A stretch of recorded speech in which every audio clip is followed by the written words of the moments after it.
Perkenalkan, saya Dewi Handayani dari Universitas Siber Asia, kelas AK 701, NIM 220301010025. Pada presentasi kali ini, saya akan memaparkan topik yaitu CSR sebagai strategi untuk keberlanjutan bisnis dan lingkungan.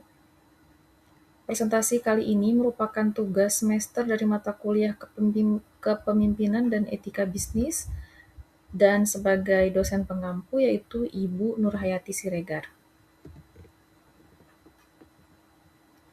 Kita akan masuk kepada pembahasan mengenai pengertian CSR. Menurut Mukhlisin Riyadi, CSR merupakan tanggung jawab perusahaan untuk memberikan kontribusi jangka panjang terhadap aspek ekonomi, sosial, dan lingkungan sesuai hukum dan juga norma internasional.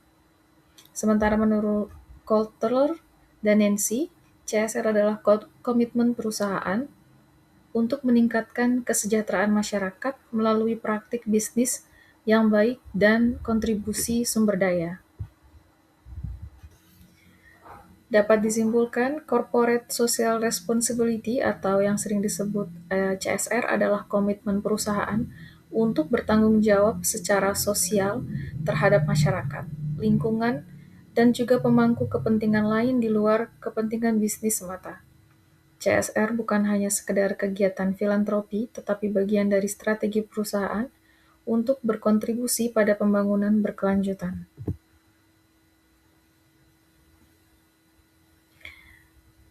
Kita memasuki pembahasan CSR sebagai strategi bisnis. Dari grafik atau diagram di samping, mengenai triple bottom line, yaitu profit, people, dan planet, di mana profit yaitu mewakili ekonomi, people adalah sosial, sedangkan planet mewakili lingkungan. Triple bottom line ini memiliki hubungan strategis yaitu karena triple bottom line adalah kerangka konseptual, sedangkan CSR adalah implementasi praktisnya. CSR menjadi cara perusahaan mewujudkan triple bottom line dalam tindakan nyata. Dengan mengintegrasikan CSR ke dalam strategi bisnis, perusahaan tidak hanya mengejar keuntungan, tetapi juga menciptakan nilai sosial dan lingkungan yang berkelanjutan. Lalu, mengapa CSR sebagai strategi bisnis? Karena CSR meningkatkan reputasi dan kepercayaan stakeholder, kemudian membuka peluang pasar baru dengan standar keberlanjutan, mengurangi risiko hukum dan konflik sosial. Sebagai contoh, di mana perusahaan tambang yang menjalankan program pemberdayaan masyarakat lokal dan juga reklamasi lahan.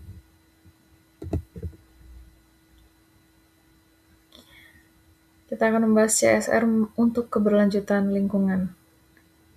CSR berperan besar dalam menjaga keberlanjutan lingkungan melalui program pengurangan emisi karbon, penggunaan energi terbarukan, dan juga pengelolaan limbah. Perusahaan berkontribusi pada pencapaian SDGs atau Sustainable Development Goals, khususnya tujuan 12 tentang konsumsi dan produksi berkelanjutan, serta tujuan 13 tentang aksi iklim. Sebagai contoh yaitu program penanaman pohon atau pengelolaan sampah plastik yang dilakukan oleh perusahaan FMCG atau Fast Moving Consumer Goods di Indonesia. Pembahasan mengenai CSR itu bagi perusahaan, bagi masyarakat, dan juga bagi lingkungan.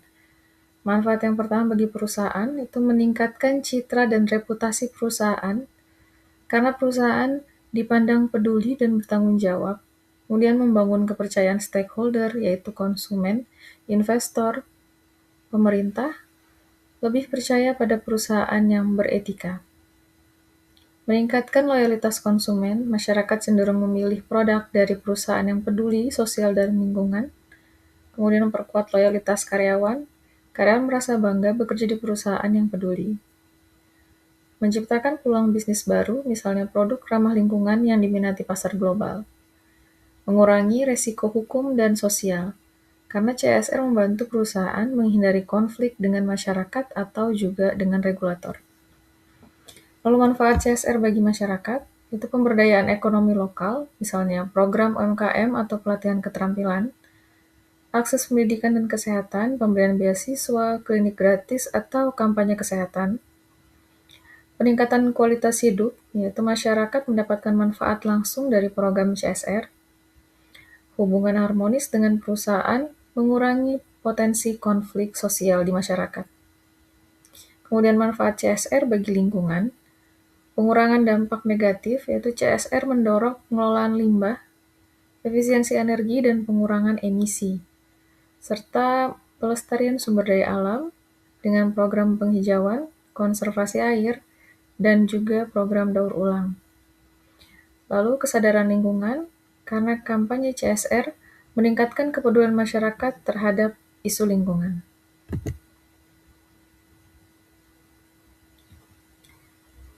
Kita akan mengambil salah satu contoh mengenai CSR di PT Alam Tri Research Indonesia Tbk atau perusahaan dari emiten Adro.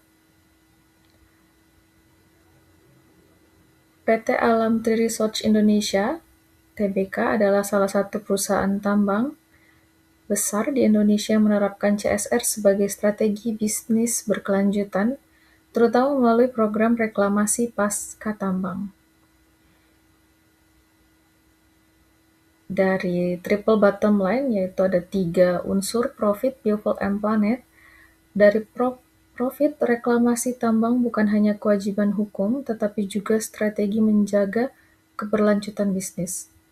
Dengan menjalankan reklamasi sesuai regulasi, Adaro membangun kepercayaan investor dan pemerintah sehingga memperkuat posisi bisnis jangka panjang. Reputasi positif dari CSR mendukung daya saing perusahaan di pasar global. Sementara unsur triple bottom line yang dari people, program reklamasi tambang Adaro melibatkan pemberdayaan masyarakat lokal melalui pelatihan pengembangan ekonomi pasca tambang. Adaro menjalankan program sosial seperti pendidikan, kesehatan, dan pemberdayaan komunitas di sekitar wilayah tambang. Hal ini menciptakan hubungan harmonis antara perusahaan dan masyarakat, mengurangi potensi konflik sosial. Sementara unsur planet atau lingkungan, yaitu reklamasi dilakukan dengan penghijauan lahan bekas tambang, konservasi lingkungan, dan pengelolaan limbah. Adaro berkomitmen pada operasi ramah lingkungan dengan menanam kembali lahan bekas tambang agar bisa dimanfaatkan oleh masyarakat. Program ini menunjukkan bahwa tambang dapat meninggalkan jejak positif bagi ekosistem dan komunitas sekitar. Ada beberapa contoh kegiatan CSR dari PT Alam Tri Research Indonesia, yaitu salah satu contohnya adalah PT Adaro melakukan proyek vertical garden yang merupakan bagian dari program kemitraan dengan MTSN 1 Barito Kuala. Proyek inovatif ini dirancang untuk memanfaatkan lingkungan madrasah agar tetap produktif dan edukatif.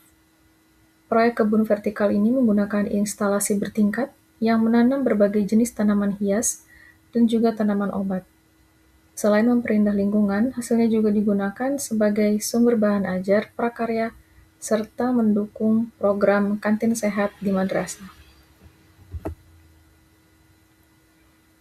Contoh selanjutnya yaitu salah satu contoh kegiatan CSR PT Adaro memberikan dukungan Desa Liu di Kabupaten Balangan, Kalimantan Selatan, selaku desa binaannya untuk mendunia melalui program pengembangan pariwisata menjadikan desa tersebut sebagai tujuan wisata budaya unggulan. Dan kemudian ada contoh kegiatan CSR yang berikutnya dari PT Adaro, reklamasi lahan pasca tambang di Paringin, lokasi yang sudah dinyatakan final dari operasi penambangan. Terdapat Dursei PT Adaro Indonesia yang masih berada dalam kawasan tambang yang merupakan laboratorium dan pembibitan sejumlah pohon yang merupakan vegetasi asli kawasan tersebut. Mereka membaginya ke dalam 2 kelompok, yaitu fast growing seperti pohon pinus, akasia, sengon, mahoni, trembesi, dan lainnya. Kemudian low growing, yang diantara lain adalah pohon ulin dan juga meranting. Sebagai kesimpulan dari pembahasan kita kali ini, CSR bukan sebuah formalitas belaka, melainkan strategi untuk keberlanjutan bisnis dan juga lingkungan. Karena dengan CSR, perusahaan tidak hanya mengejar keuntungan, tetapi juga menciptakan masa depan yang lebih baik bagi masyarakat dan juga bumi kita. Sekian pembahasan kali ini, terima kasih.